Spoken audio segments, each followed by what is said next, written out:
फुल sound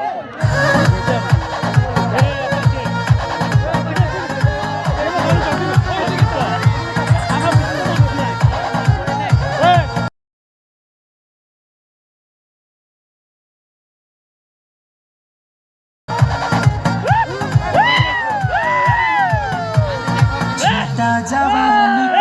के दह मनवा से मनवा के जुड़े दह छीटा जवानी के उड़े दह मनवा से मनवा के जुड़े दह आज सुते न चतरिया तान की टूट जाए राजा जी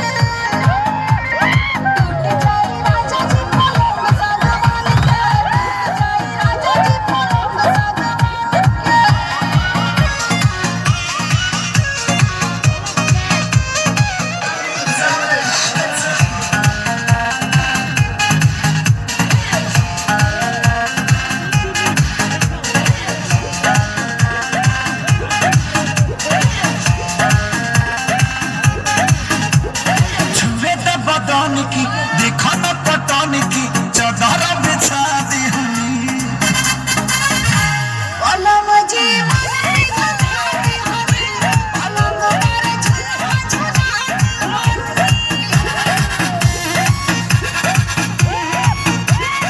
छुए न बदन की देखो न पटौन की चदर बिछा दी हनी